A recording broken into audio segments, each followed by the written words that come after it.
Hello, Neely's Been Beavers. This is Mr. Dan. I hope you are having a great break, and I'm making this video just to help you out with the homework that was given out for the break. So let's get started. So let's take a look at the questions first, so we know what we're looking for as we read. So question 13 says, what does the word clamped mean as it is used in paragraph 4? So I know I'm looking for that word clamped. I know it'll be in paragraph 4. It can mean either smelled, lowered, moved, or grabbed. And bringing in from my past knowledge, I think it probably means grabbed. And I'm putting a check mark next to it, not touching the bubble because I'm not going to do that until I have my final answer.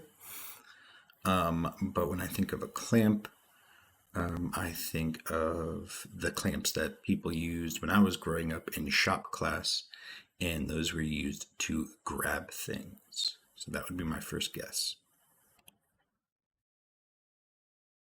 All right, on to question 14. It asks, which detail from the story best shows the narrator's point of view about catching crabs for supper? So we're looking for the narrator's point of view. The narrator is the person telling the story, and their point of view is what they think. We just went over that last week in class. So which detail from the story best shows the narrator's point of view about catching crabs for dinner? I can also highlight catching crabs for supper, because I know that's what I need their opinion on. A, my clothes were already sticking to me and sweat trickled down our faces. B, this smells disgusting. How can I eat this? C, cracking the shells and pulling out the sweet white meat. We had to keep trying. D, but that crab was all claws and those mad pincers were waving all over the place. All right, if I had to take a guess before reading, I would probably guess C. I think if it's an article about catching crabs, it's probably pretty positive about catching crabs. But again, I'm just taking my best guess, and that helps me read my answers before I go back and read the story. On to the next question. All right, question 15. Which detail from the story best shows why Pauline and the narrator keep trying to catch a crab? So we're looking for a detail. It's going to show why Paulie and the narrator keep trying to catch a crab. So again, we're looking for one piece of evidence that shows why Paulie and the person talking, the person telling the story, keep trying to catch a crab. A, crabs love stinky old fish, so our first crab didn't take long to come. B, crabs are scaredy cats, I said, pulling up the line to check the bait. C, I could tell he was trying not to cry. D, we both thought about broccoli casserole. So I'm guessing they're trying to catch these crabs because they want to eat them. So if I had to guess, option D. Make sure when you're guessing, check mark goes on the opposite side of the letter, because you have to read before you can really answer a question. All right, what happens right before Paulie and the narrator reach the porch in paragraph 30? So that's important in the sequence. It's right before Paulie and the narrator reach the porch. We know it's going to be in paragraph 30. So what happens right before? A, we'll have broccoli casserole for dinner. B, they hand a bucket of crabs to their father. C, they find out that something is moving in the bucket. And D, they hear their mother calling them to come home. Let's take a quick look at paragraph 30, because I think that might have something to do, that might give me some context about what happens in 30. I also might read 31, but let's see. Noises came from the bucket Polly was carrying. We leaned in close, but it was too dark to see. What's all that scratching? I asked. We ran through the sand to the light of the screen. What would you look at that? Exclaimed Polly with a high five. There in the bucket was a mountain of beautiful blue crabs fighting over our extra fish. So we know there was some rumblings in the bucket. They learn that they will have broke the casserole. They hand a bucket of crabs to their fathers. They find out that something is moving in the bucket, or they hear that their mother is calling them to come home. So I'm pretty sure it would be option C, because we learned that something was moving in the bucket when we read. Right, question 17. How does paragraph 31 connect to the problem in paragraph 26? Remember, if you ever see that number or they give you paragraph numbers, it's asking you to go back to those specific paragraphs. So I always highlight that. That's where you find your answer. So a few options. It shows solution to a problem. So either something went wrong and they tried to fix it, or they did fix it. Gives the effect of the problem. It gives the cause of the problem. It gives an example of the problem. So 31 and 26. If I had to guess, probably if they're talking about earlier in the story and a little later in the story, there's a solution to a problem. But let's see. 26 and 31. All right, 26. Broccoli, here we come, Polly groaned. And 31 is the one we just read, where they find the blue crabs fighting over the extra fish.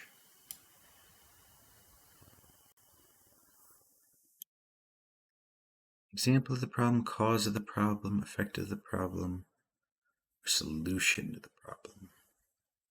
Right? If I had to guess, I'm saying option A. Again, this is just the best guess. Have to read the whole thing before we can go back and select our answers. Question 18. What best states the lesson? So we're looking for a lesson. It's going to teach us something from paragraphs 27 through 31. So that word through is very important, right? Because it's not just 27 and 31. It's all those paragraphs in between. A, hard work and a strong will can solve almost any problem. B, good things can happen even when all hope seems lost. C, staying calm is important when faced with a problem.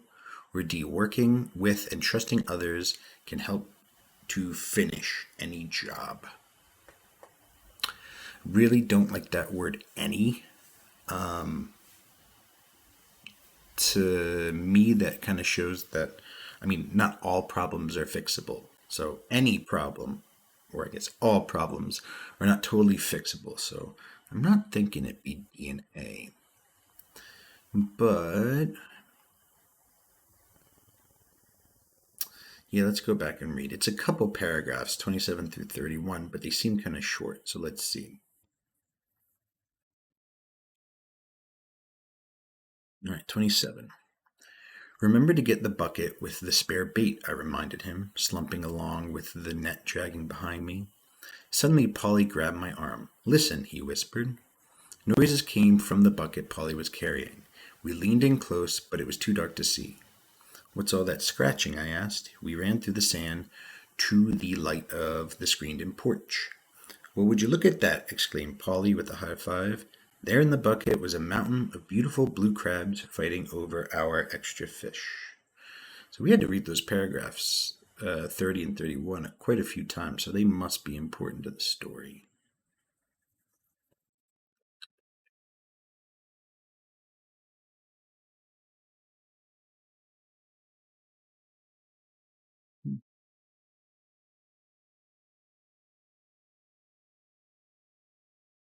This word is making me think. So they probably only thought that it had spare bait in it, and that's why they're happy to find the crab in there.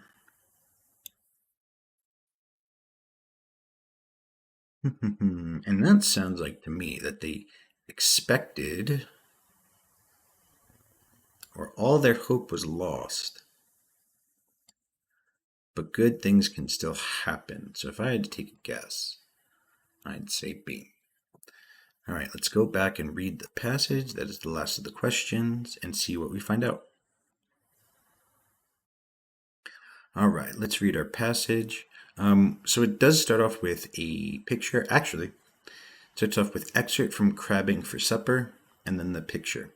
Now, we already read the questions. We know there's no questions directly about the picture itself or the title or the heading, but it does give us some context still. Like we can see that they just have a bucket and a net. So this isn't a big crabbing operation.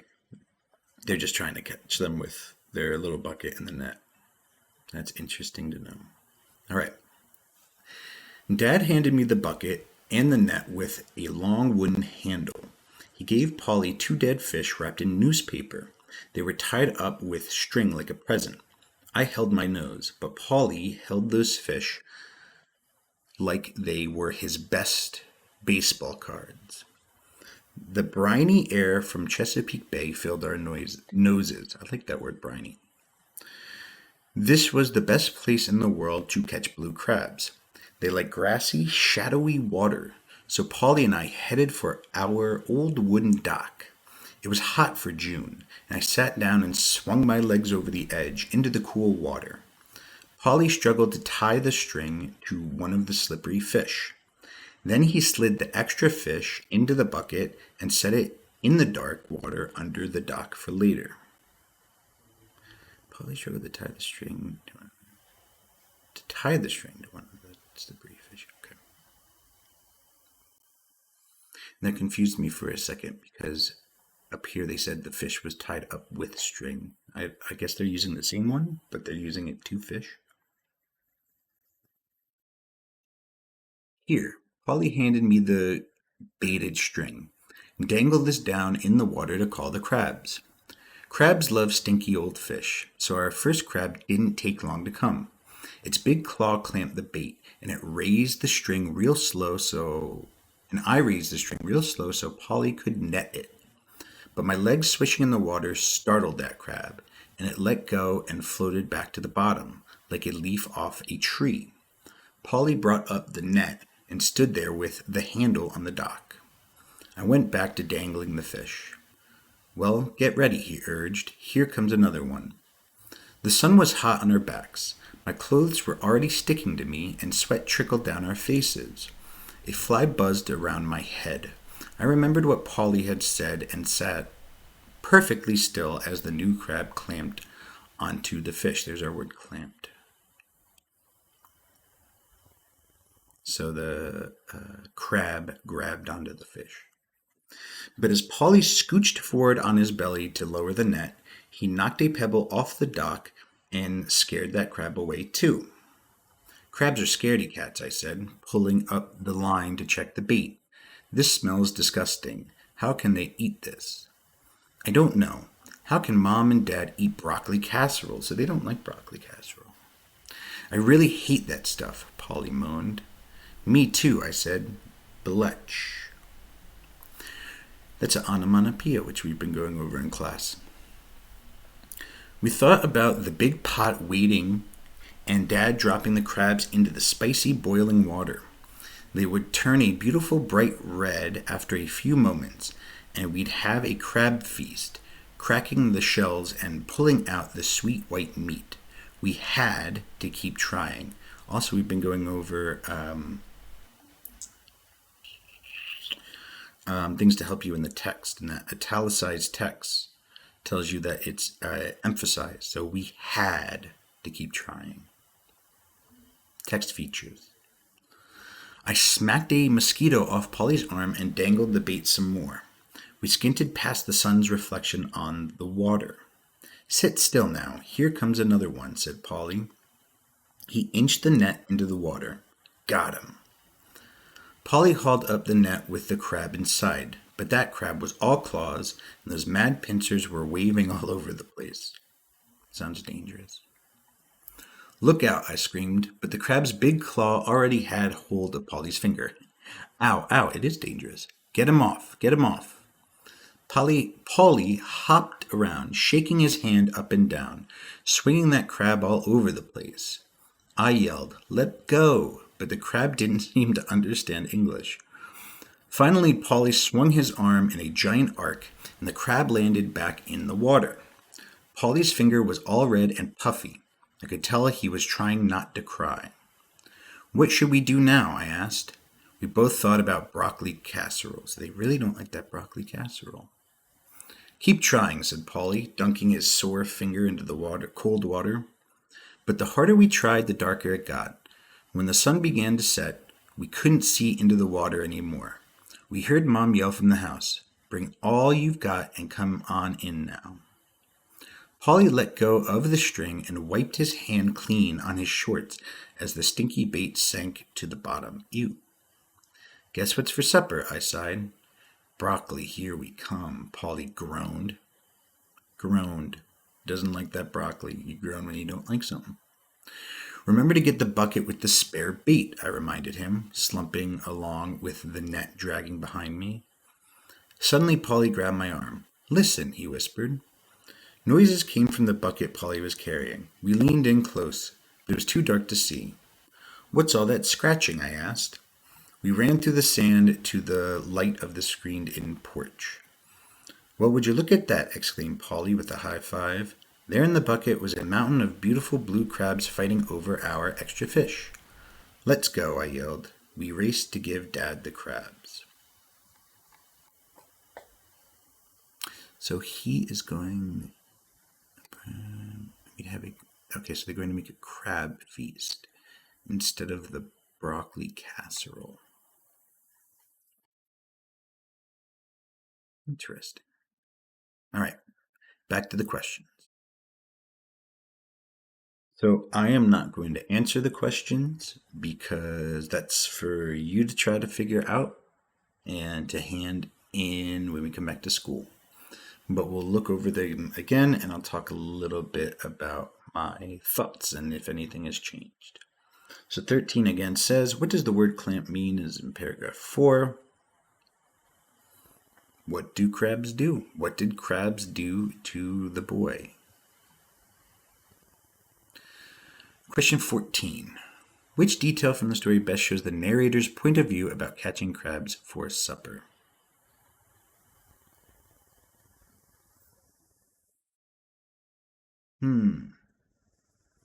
Again, which option tells you about supper? Was I right in my first guess? The other parts kind of tell you about how they feel about catching crabs, but who knows? 15. Which detail from the story best shows why Polly and the narrator keep trying to catch a crab? Crabs love stinky old fish. Crabs are scaredy cats. I could tell he was trying not to cry, or we thought about broccoli casserole. So again, think about why they wanted to catch a crab and what they didn't want to have for dinner. Question 16. What happens right before Polly and the narrator reach the porch in paragraph 30? They learn they all have broccoli casserole. They hand a bucket of crabs to their father. They find out that something's moving in the bucket, or they hear their mother calling them to call home.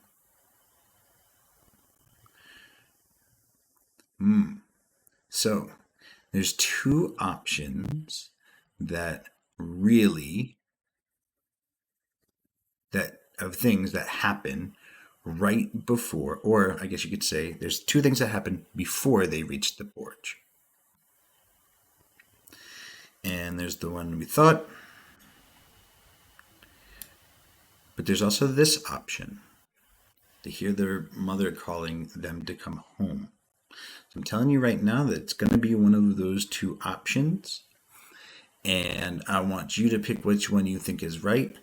And then tell me why you think that when we go over this on Monday. But a big hint are these two words, right before.